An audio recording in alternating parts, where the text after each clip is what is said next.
Ezekiel 37. The Lord took hold of me, and I was carried away by the Spirit of the Lord to a valley filled with bones. He led me all around among the bones that were covered the valley floor. They were scattered everywhere across the ground and were completely dried out. Then he asked me, "Son of man, can these bones become living people again?" "O sovereign Lord," I replied, "you alone know the answer to that." Then he said to me, "Speak a prophetic message to these bones and say, 'Dry bones, listen to the word of the Lord. This is what the sovereign Lord says. Look, I am going to put breath into you and make you live again. I will put flesh and muscles on you and cover you with skin. I will put breath into you and you will come to life. Then you will know that I am the Lord." So I spoke this message just as he told me. Suddenly, as I spoke, there was a rattling noise all across the valley. The bones of each body came together and attached themselves as complete skeletons. Then I watched muscles and flesh formed over the bones. Then skin formed to cover their bodies, but they still had no breath in them. Then he said to me, "Speak a prophetic message to the wind, Son of man. Speak a prophetic message and say, 'This is what the sovereign Lord says. Come, O breath, from the four winds. Breathe into these dead bodies so that they may live again.' So I spoke the message as he commanded me, and breath came into their bodies. They all came to life and stood up on their feet, a great army. Then he said to me, 'Son of man, these bones represent the people of Israel. They are saying, "We have become old, dry bones. All hope is gone. Our nation is finished." Therefore prophesy to them and say, "This is what the sovereign Lord says. O my people, I will open your graves of exile and cause you to rise again. Then I will bring you back to the land of Israel. When this happens, O my people, you will know that I am the Lord. I will put my spirit in you, and you will live again and return home to your own land. Then you will know that I, the Lord, have spoken, and I have done what I said. Yes, the Lord has spoken." Again, a message came to me from the Lord. "Son of man, take a piece of wood and carve on it these words. This represents Judah and its allied tribes. Then take another piece and carve these words on it. This represents Ephraim and the northern tribes of Israel.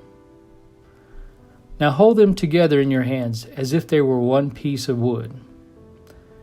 When your people ask you what your actions mean, say to them, 'This is what the sovereign Lord says. I will take Ephraim and the northern tribes and join them to Judah. I will make them one piece of wood in my hand. Then hold out the pieces of wood you have inscribed so the people can see them, and give them this message from the sovereign Lord. I will gather the people of Israel from among the nations. I will bring them home to their own land, from the places where they have been scattered. I will unify them into one nation on the mountains of Israel. One king will rule them. No longer will they be divided into two nations or into two kingdoms. They will never again pollute themselves with their idols and vile images and rebellion, for I will save them from their sinful apostasy. I will cleanse them. Then they will truly be my people, and I will be their God. My servant David will be their king, and they will have only one shepherd. They will obey my regulations and be careful to keep my decrees. They will live in the land I gave my servant Jacob, the land where their ancestors lived. They and their children and their grandchildren after them will live there forever, generation after generation. And my servant David will be their prince forever. And I will make a covenant of peace with them, an everlasting covenant. I will give them their land and increase their numbers, and I will put my temple among them forever. I will make my home among them. I will be their God, and they will be my people. And when my temple is among them forever, the nations will know that I am the Lord, who makes Israel holy. Ezekiel chapter 38. This is another message that came to me from the Lord. Son of man, turn and face Gog of the land of Magog, the prince who rules over the nations of Meshech and Tubal, and prophesy against him. Give him this message from the sovereign Lord. Gog, I am your enemy. I will turn you around and put hooks in your jaws to lead you out with your whole army, your horses and charioteers in full armor, and a great horde armed with shields and swords. Persia, Ethiopia, and Libya will join you too with all their weapons. Gomer and all its armies will also join you, along with the armies of Beth Togarmah from the distant north, and many others. Get ready, be prepared, keep all the armies around you mobilized and take command of them. A long time from now, you will be called into action. In the distant future, you will swoop down on the land of Israel, which will be enjoying peace after recovering from war and after its people have returned from many lands to the mountains of Israel. You and all your allies, a vast and awesome army, will roll down on them like a storm and cover the land like a cloud. This is what the sovereign Lord says. At that time, evil thoughts will come into your mind, and you will devise a wicked scheme. You will say, Israel is an unprotected land filled with unwalled villages. I will march against her and destroy these people who live in such confidence. I will go to those formerly desolate cities that are now filled with people who have returned from exile in many nations. I will capture vast amounts of plunder, for the people are rich with livestock and other possessions now. They think the whole world revolves around them. But Sheba and Dedan and the merchants of Tarshish will also ask, did you really think the armies you had gathered can rob them of silver and gold? Do you think you can drive away their livestock and seize their goods and carry off plunder? Therefore, Son of man, prophesy against Gog. Give him this message from the sovereign Lord. When my people are living in peace in their land, then you will rouse yourself. You will come from your homeland in the distant north with your vast cavalry and your mighty army, and you will attack my people Israel, covering their land like a cloud. At that time in the distant future, I will bring you against my land as everyone watches, and my holiness will be displayed by what happens to you, Gog. Then all the nations will know that I am the Lord. This is what the sovereign Lord asks. Are you the one I was talking about long ago, when I announced through Israel's prophets that in the future I would bring you against my people? But this is what the sovereign Lord says. When Gog invades the land of Israel, my fury will boil over. In my jealous and blazing anger, I promise a mighty shaking in the land of Israel on that day. All living things, the fish in the sea, the birds of the sky, the animals of the field, the small animals that scurry along the ground, and all the people on earth will quake in terror at my presence. Mountains will be thrown down, cliffs will crumble, walls will fall to the earth. I will summon the sword against you on all the hills of Israel, says the sovereign Lord. Your men will turn their swords against each other. I will punish you and your armies with disease and bloodshed. I will send torrential rain, hailstones, fire, and burning sulfur. In this way I will show my greatness and holiness, and I will make myself known to all the nations of the world. Then they will know that I am the Lord. Ezekiel chapter 39. Son of man, prophesy against Gog. Give him this message from the sovereign Lord. I am your enemy, O Gog, ruler of the nations of Meshech and Tubal. I will turn you around and drive you toward the mountains of Israel, bringing you from the distant north. I will knock the bow from your left hand and the arrows from your right hand, and I will leave you helpless. You and your army and your allies will all die on the mountains. I will feed you to the vultures and wild animals. You will fall in the open fields, for I have spoken, says the sovereign Lord. And I will rain down fire on Magog and on all your allies who live safely on the coasts. Then they will know that I am the Lord. In this way, I will make known my holy name among my people of Israel. I will not let anyone bring shame on it. and the nations too will know that I am the Lord, the Holy One of Israel. The day of judgment will come, says the sovereign Lord. Everything will happen just as I have declared it. Then the people in the towns of Israel will go out and pick up your small and large shields, bows and arrows, javelins and spears, and they will use them for fuel. There will be enough to last them 7 years. They won't need to cut wood from the fields or forests, for these weapons will give them all the fuel they need. They will plunder those who plan to plunder them, and they will rob those who plan to rob them, says the sovereign Lord. And I will make a vast graveyard for Gog and his hordes in the valley of the travelers, east of the Dead Sea. It will block the way of those who travel there, and they will change the name of the place to the valley of Gog's hordes. It will take 7 months for the people of Israel to bury the bodies and cleanse the land. Everyone in Israel will help, for it will be a glorious victory for Israel when I demonstrate my glory on that day, says the sovereign Lord. After 7 months, teams of men will be appointed to search the land for skeletons to bury, so the land will be made clean again. Whenever bones are found, a marker will be set up, so the burial crews will take them to be buried in the valley of God's hordes. There will be a town there named Hamonah, which means horde, and so the land will finally be cleansed. And now, Son of Man, this is what the sovereign Lord says. Call all the birds and wild animals, say to them, gather together for my great sacrificial feast. Come from far and near to the mountains of Israel, and there eat flesh and drink blood. Eat the flesh of mighty men, and drink the blood of princes, as though they were rams, lambs, goats, and bulls, all fattened animals from Bashan. Gorge yourself with flesh until you are glutted. Drink blood until you are drunk. This is the sacrificial feast I have prepared for you. Feast my banquet table. Feast on horses and charioteers, on mighty men and all kinds of valiant warriors, says the sovereign Lord.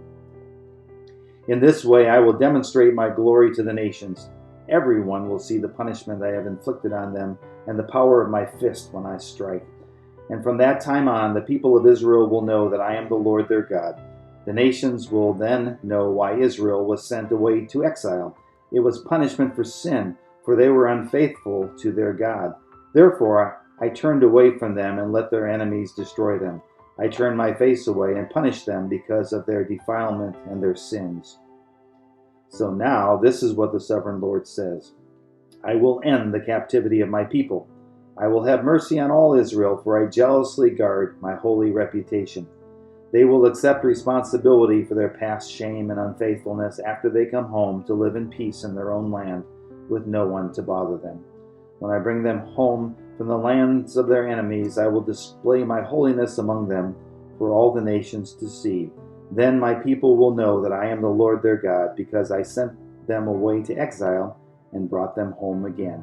I will leave none of my people behind, and I will never again turn my face from them, for I will pour out my spirit upon the people of Israel.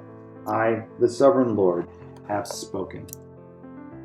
Ezekiel chapter 40. On April 28th, during the 25th year of our captivity, 14 years after the fall of Jerusalem, the Lord took hold of me. In a vision from God, He took me to the land of Israel and set me down on a very high mountain. From there I could see toward the south what appeared to be a city. As He brought me nearer, I saw a man whose face shone like bronze standing beside a gateway entrance. He was holding in his hand a linen measuring cord and a measuring rod. He said to me, Son of man, watch and listen. Pay close attention to everything I show you. You have been brought here so I can show you many things. Then you will return to the people of Israel and tell them everything you have seen. I could see a wall completely surrounding the temple area. The man took a measuring rod that was 10.5 feet long and measured the wall, and the wall was 10.5 feet thick and 10.5 feet high. Then he went over to the eastern gateway. He climbed the steps and measured the threshold of the gateway. It was 10.5 feet front to back. There were guard alcoves on each side, built into the gateway passage. Each of these alcoves was also 10.5 feet square, with a distance between them of 8 3/4 feet along the passage wall. The gateway's inner threshold, which led to the entry room at the inner end of the gateway passage, was 10.5 feet front to back. He also measured the entry room of the gateway. It was 14 feet across, with supporting columns 3.5 feet thick. This entry room was at the inner end of the gateway structure, facing toward the temple. There were 3 guard alcoves on each side of the gateway passage. Each had the same measurements, and the dividing walls separating them were also identical. The man measured the gateway entrance, which was 17.5 feet wide at the opening and 22.75 feet wide in the gateway passage. In the front of each of the guard alcoves was a 21-inch curb. The alcoves themselves were 10.5 feet on each side. Then he measured the entire width of the gateway, measuring the distance between the back walls of facing guard alcoves. This distance was 43.75 feet. He measured the dividing walls all along the inside of the gateway up to the entry room of the gateway. This distance was 105 feet.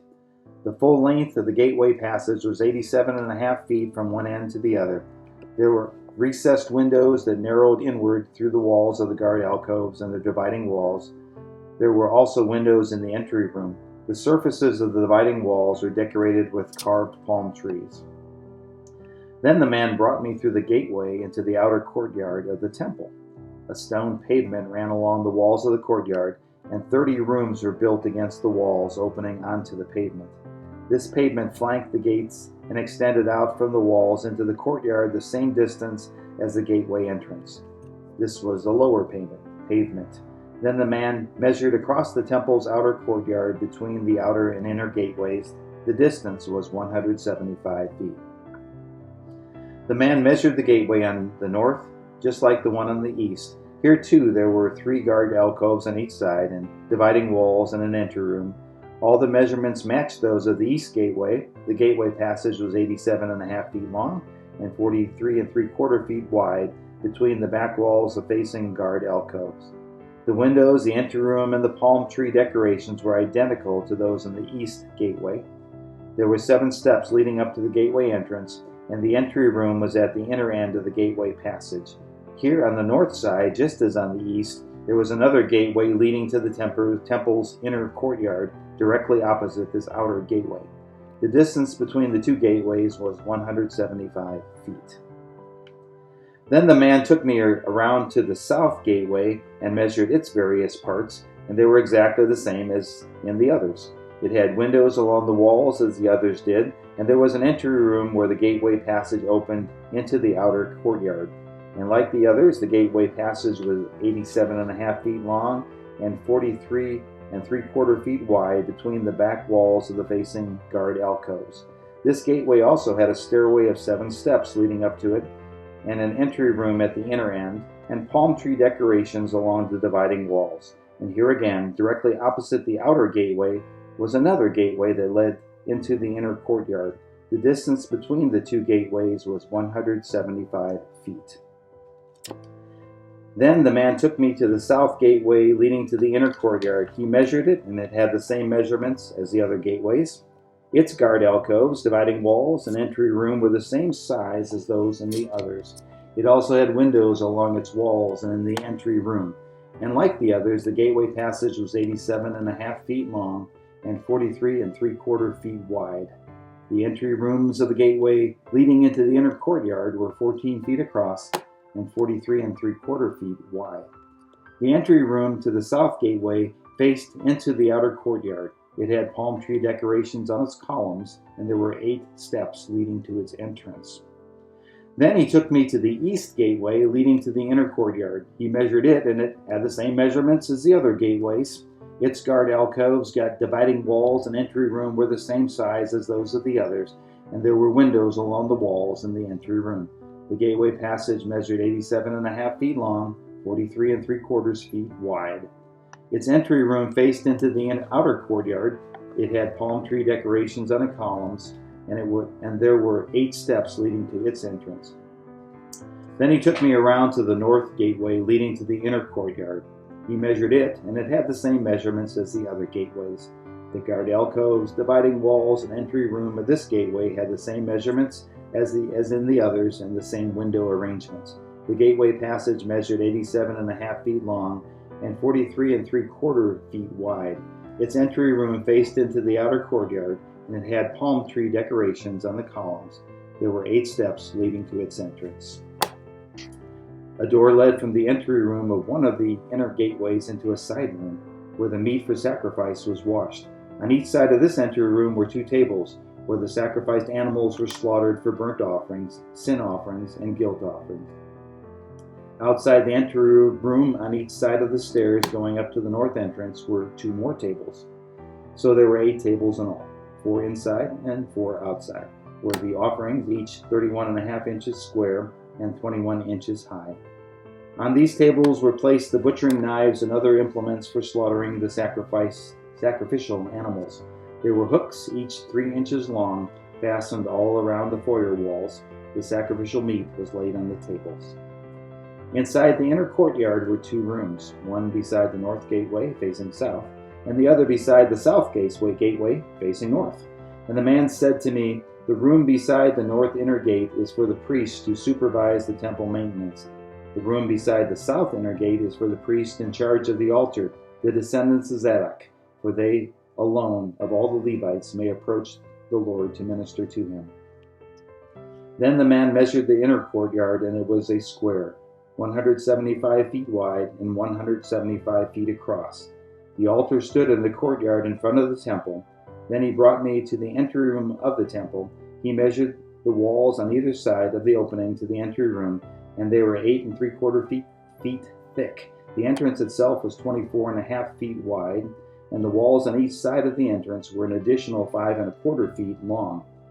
The entry room was 35 feet wide and 21 feet deep. There were 10 steps leading up to it, with a column on each side.